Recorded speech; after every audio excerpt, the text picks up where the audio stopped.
Here's an image we all know well. It's an image which is in many ways a symbol of our times. It represents what is perhaps our greatest technological achievement so far, the step out into space.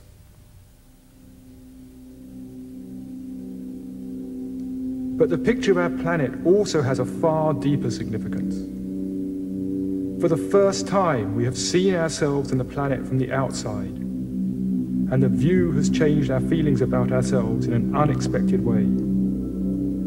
For the early astronauts, the sight of the planet shining in the blackness of space was a profound experience. One of the astronauts who walked on the moon described his view of the Earth as an experience of instant global consciousness. He said, "When you're up there, you're no longer an American citizen or a Russian citizen. Suddenly all those boundaries disappear. You are a planetary citizen." And similar experiences happened to the other astronauts. They saw Earth to be a beautiful, magical-looking planet and came back deeply changed from that experience. Moreover, they became increasingly aware that all was not well back on Earth, and they came back wanting to help in one way or another. The pictures they returned with also had a deep effect on many of us back on Earth. For many people, it's an image which brings forth feelings of wonder and of awe, feelings of connection and of being part of something greater.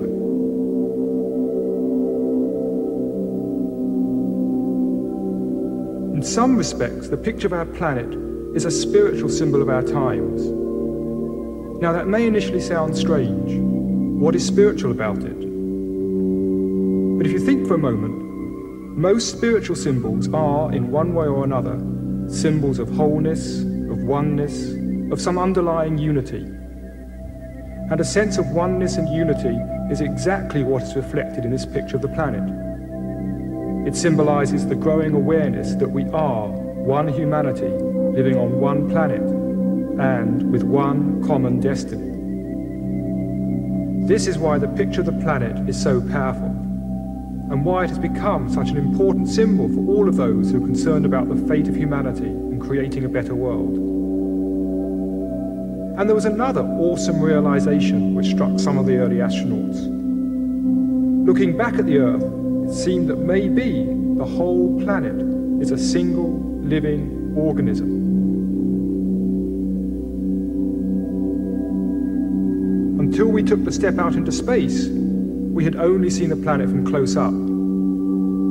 Even when you're 10 miles up in a plane, you're still only seeing a very tiny part of it. In some respects, we could compare ourselves to fleas living on an elephant. Now, being scientific fleas, they've studied the skin, measured how deep it is, looked for the sweaty bits, found the hairy bits, and generally mapped out the elephant.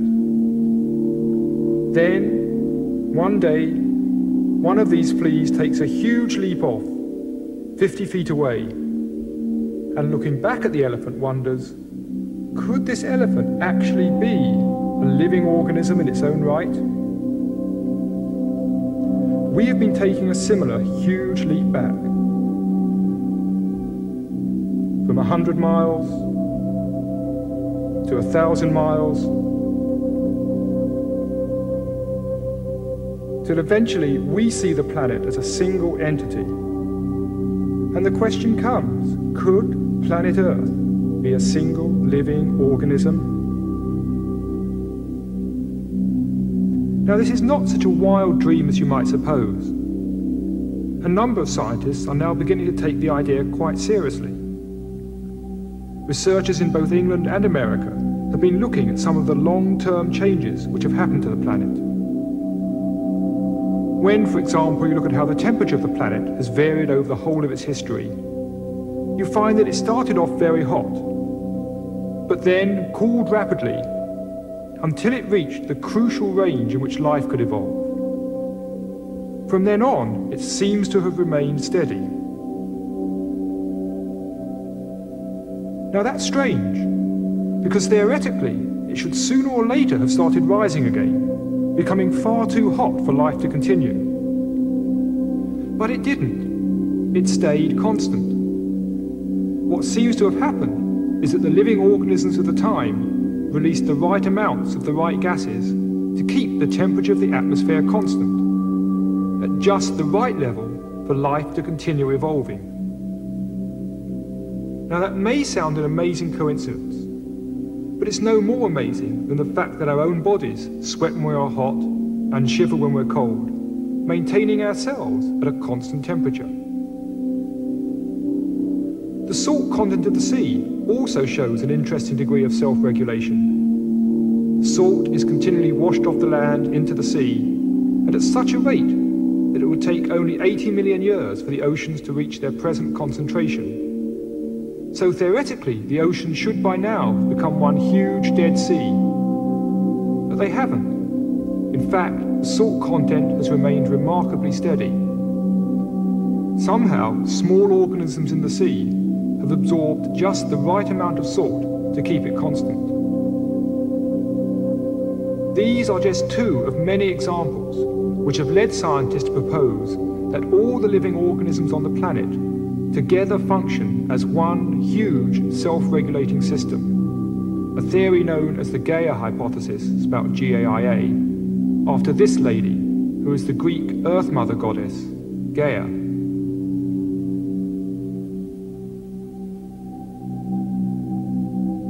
We might then consider our days and nights to be like the heartbeat of Gaia, the seasons to be her breaths. The tropical rainforests resemble the lungs, and the oceans are like the circulatory system. So, if the whole planet does behave like a huge living system, what, we might then ask, are we doing here? What is humanity's function in this system? To get some perspective, let's go back and look at how we came to be here, at the whole evolutionary process which has led to us. According to current scientific theory, the universe started with a big bang. Pure energy, light. In the beginning, there was light, something science and religion actually agree upon. Then this energy quickly condensed into electrons and protons, the first elementary particles. And then these very simple particles began combining to form the first simple atoms, which themselves began collecting together to form more complex atoms,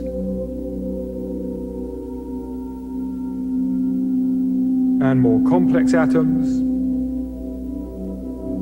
until the whole of chemistry had evolved. Next, these different atoms came together to form molecules, like this amino acid, one of the basic building blocks of life. These, over time, began stringing themselves together to form much more complex molecules, like DNA, containing millions of atoms.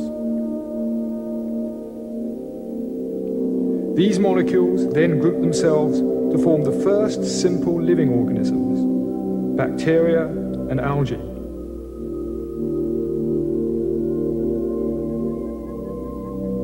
Over time, these too collected together to form multicellular organisms, simple sponges, and the first plants.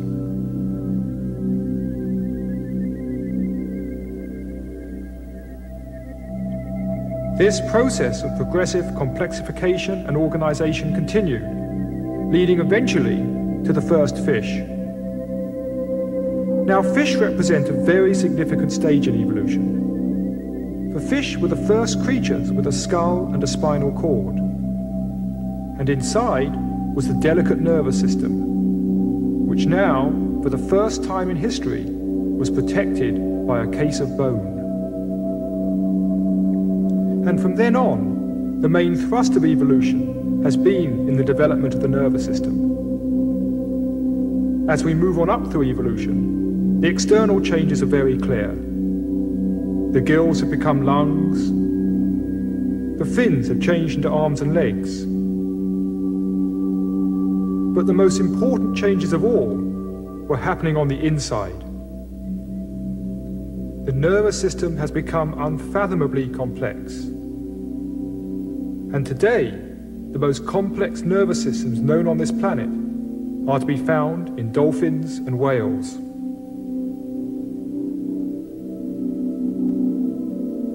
The fact that they have more complex brains than our own suggests that they might be more intelligent than us. Though what they do with that increased capacity, we do not as yet really know. Leaving them aside for now, let us consider the second most complex nervous system on this planet, the human nervous system. One of the unique attributes of the human mind is our ability to study the world around and understand it. It is this which underlies our science, our technology, and the whole of human culture. We are, as we have seen, the product of this long evolutionary journey, through the evolution of matter and stars, through the evolution of life and simple organisms, to the stage where now, with us, evolution has reached the crucial stage of complexity whereby it can look back on the universe. Whether we are studying a stone, a leaf, or looking out into the heavens, we are the universe's way of beginning to explore itself. We are a star's way of exploring the stars. And the same can be said of our inner reflections. When we turn our attention inwards and begin to explore our own minds and discover deeper levels within ourselves, we are the universe beginning to investigate its inner dimensions.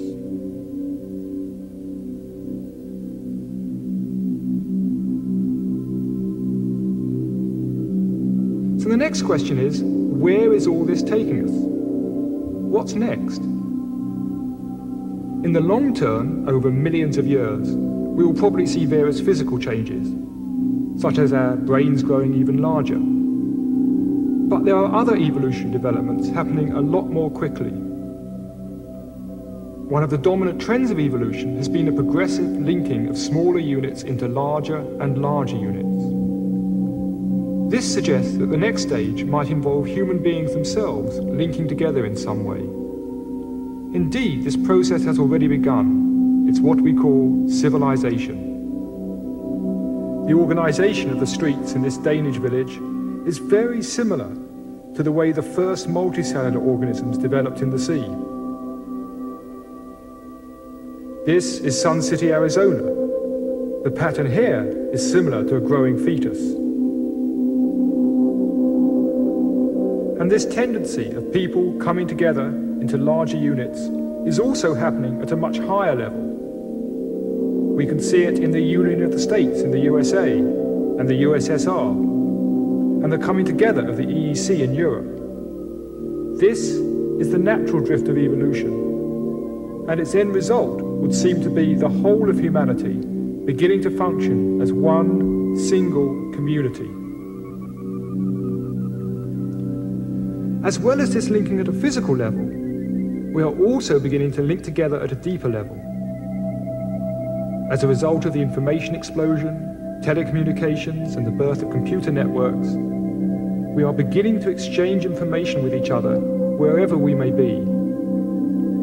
We are beginning to share our thinking.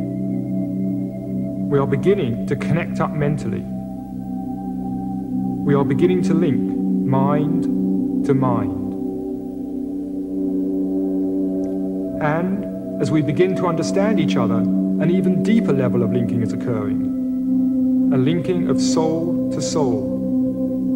We are beginning to appreciate our essential unity and oneness.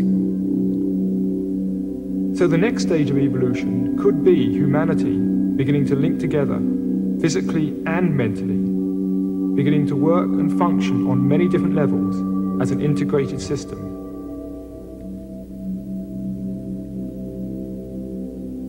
Now, there are some interesting parallels between this integration of humanity and the integration which occurred at earlier stages of evolution.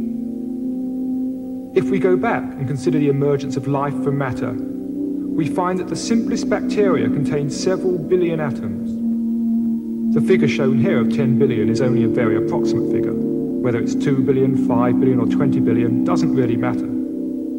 But it seems necessary to bring together approximately this number of atoms in order to create the complexity necessary for them to become a living system.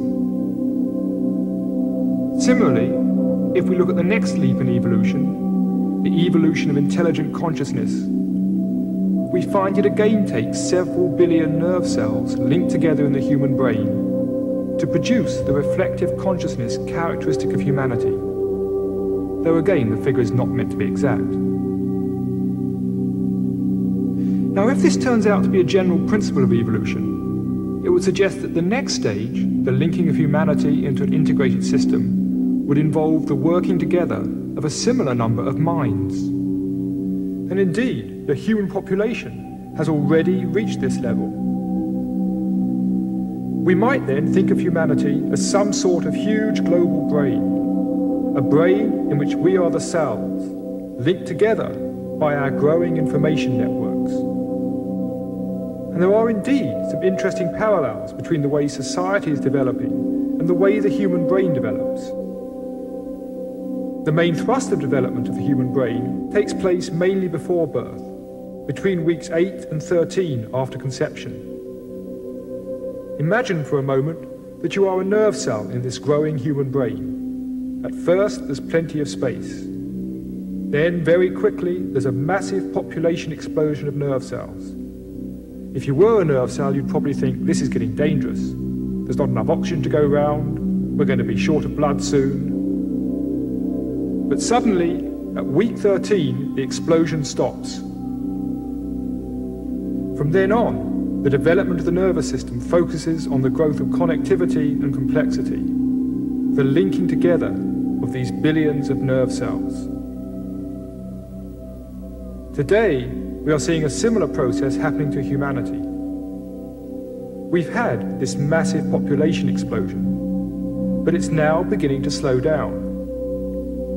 And we seem to be moving into the next phase, the linking of the billions of human cells in this planetary brain. Through postal systems, telephones, computer networks and satellites, we are increasing the connectivity and linkage of the billions of minds which together constitute humanity.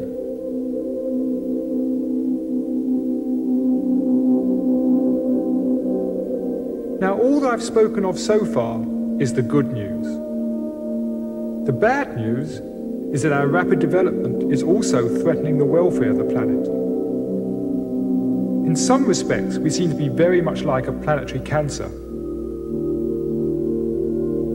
It's interesting that if you take a photograph of a city from the air and look at the way the city spreads out into the environment, it's very reminiscent of the way a cancer grows in the body. This, for example, may look like Los Angeles from the air, but it's not. It's actually a cancerous tissue in the human body. But take a good look at it. Notice how it's growing, and then compare it with this.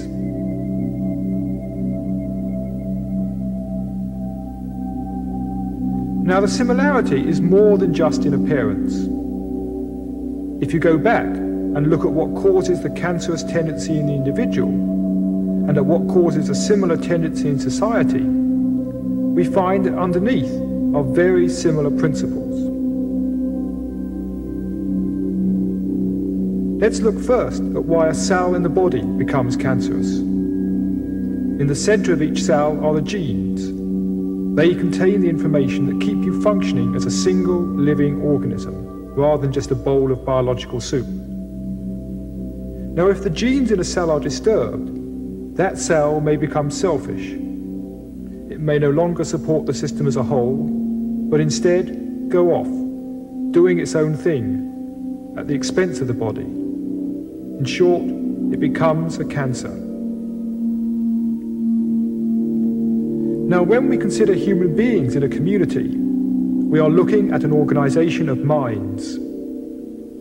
And the parallel to the genes is to be found at the center of our consciousness. It's that deeper level of inner wisdom, that inner awareness of being much more than we normally experience, a part of something much greater. And when we lose touch with this inner wisdom, we also become like selfish selves, out of touch with the needs of society as a whole, living at the expense of each other. The philosopher Alan Watts referred to this selfish, isolated way of existence as the skin-encapsulated ego. What's inside the skin is me, what's outside the skin is not me. Biologically speaking, this is, of course, true. We are each separate biological individuals.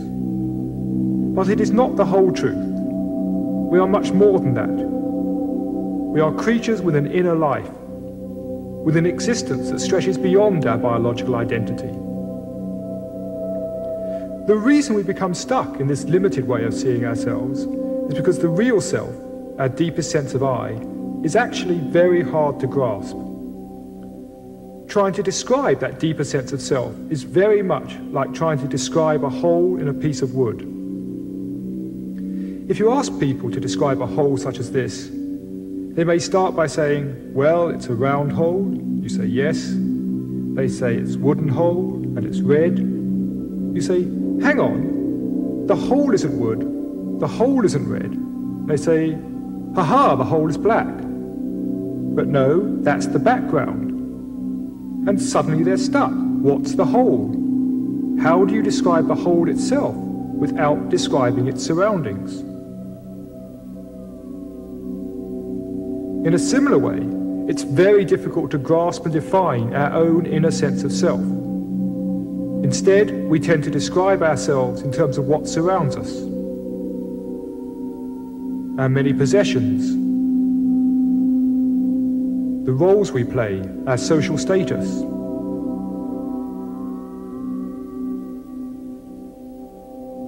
Our beliefs, both scientific and religious.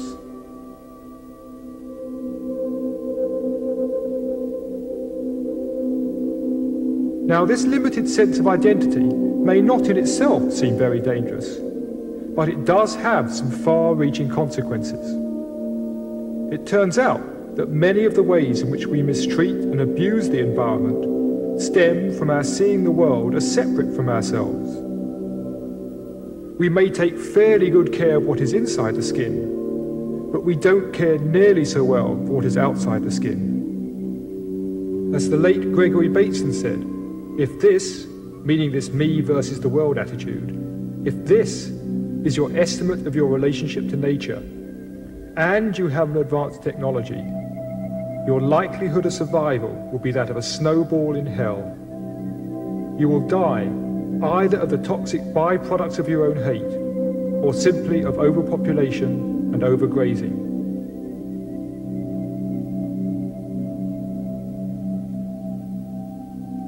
And Bateson went on to say that if I am right, the whole of our thinking of what we are and what other people are has got to be restructured. The most important task today is to learn to think in a new way. I would actually go a step further and say the most important task is to be in a new way, to experience, to be conscious in a new way. We need to make the shift from this, the skin-encapsulated model of the self, to this, what some have referred to as leaky margins. The boundaries are still there, but they are much less solid. In addition, we now experience a greater oneness with the world outside. Such a shift of consciousness could play an important part in the next stage of our evolution. If we go back and look at the previous major steps in evolution, we can see that each stage became a platform for the next. Energy led to matter, matter led to life, and now life has led to consciousness. Thus, the spearhead of evolution is now the human mind.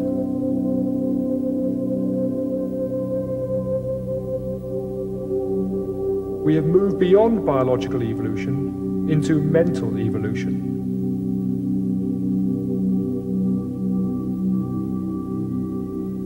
Thus, it is not changes in our bodies which will now determine the future, so much as changes in our thinking, changes in our perception, changes in our attitudes. The evolutionary phase which we have now entered is the evolution of human consciousness. Inner development is now the key. In short, evolution has become internalized.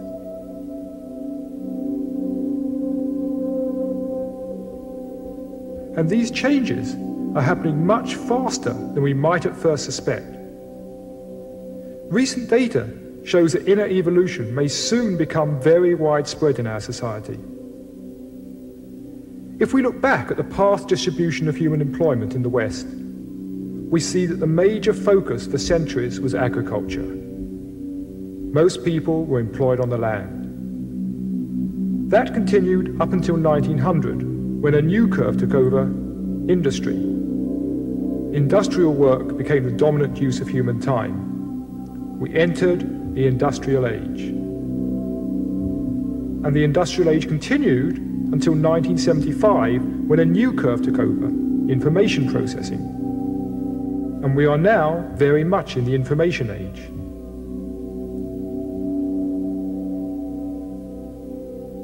And we enter the information age much faster than anybody anticipated.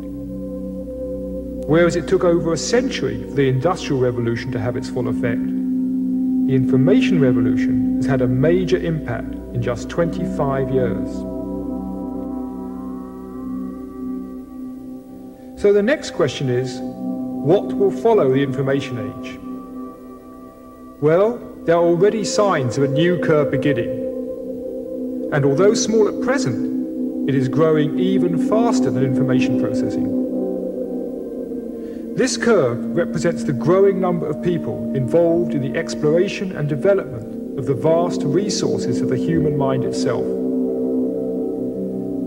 These are the people who are beginning to explore what may perhaps be the last great frontier: our own minds. The number may be small at present, but as you can see, if you extrapolate the trend, then by the year 2000, it will have overtaken the information curve.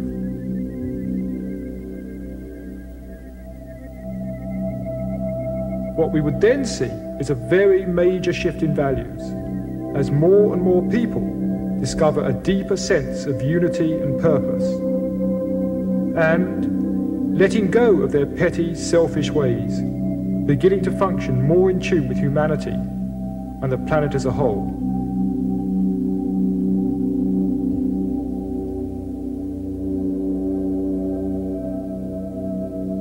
Now, the idea that there are deeper levels to human consciousness is not new. In all ages, all around the world, we find people talking of that same fundamental wisdom, that same basic understanding of life and consciousness.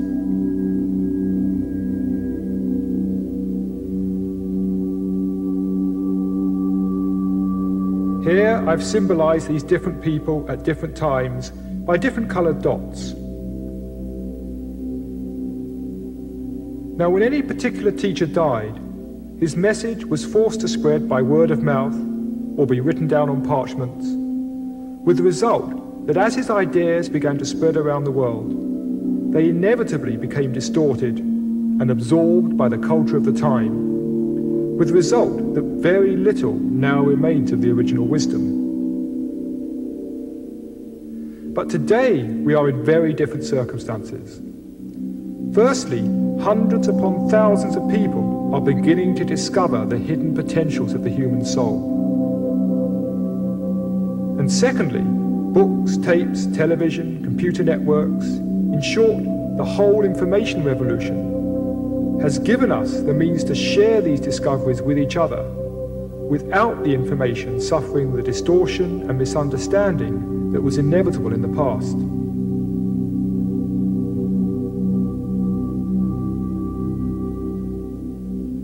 So now, as the wisdom begins to spread out across the planet, there is instead a positive feedback. The wisdom reinforces itself.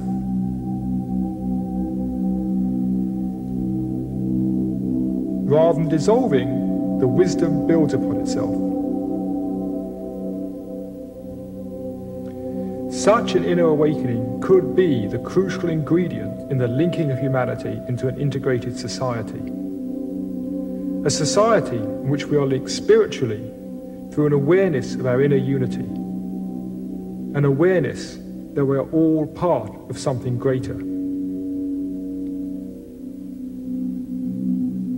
And at the same time, gaining a greater awareness of our individual potentials and uniqueness. A synthesis of greater individuality along with greater community. Such an inner development, if widespread, could be very valuable in helping humanity deal with the problems now facing it. We are clearly in a time of crisis, but most of us think of crisis as bad. But maybe we have something to learn from the Chinese on this. Their word for crisis, Wei Qi, means two things. The first symbol means danger, beware. But the other two symbols mean opportunity, an opportunity for something new to emerge. If we only see crisis as danger, as a threat to our accustomed ways, then we may spend all our energy resisting it. We need also to look at the opportunities inherent in the crisis. From an evolutionary perspective, crises are a sign that something has gone wrong. The patterns of the past are no longer working. Crises are thus a challenge, the challenge to adapt. They are the challenge to let go of the old ways of thinking and move on to a new way of seeing. Thus, humanity's current crisis may not, at its root, be an economic crisis or an environmental crisis. It may well be a crisis of consciousness, a crisis in how we see ourselves and the world around. Many of us have probably experienced at one time or another those moments when we feel at one with the world, a sense of inner peace, with no need to prove who we are. The question is, can we allow these precious moments to happen more often in our lives and in the lives of other people? In short, can we choose to explore and develop our greatest resource of all, our own minds, our inner selves? I'd like to finish with a poem from Christopher Fry's play, Asleep of Prisoners. The human heart can go the length of God. Dark and cold we may be, but this is no winter now. The frozen misery of centuries cracks, breaks, begins to move. The thunder is the thunder of the flows, the thaw, the flood, the upstart spring. Thank God our time is now, when wrong comes up to meet us everywhere, never to leave us till we take the greatest stride of soul man ever took. Affairs are now soul-size. The enterprise is exploration into God. But where are you making for? It takes so many thousand years to wake. But will you wake? For pity's sake.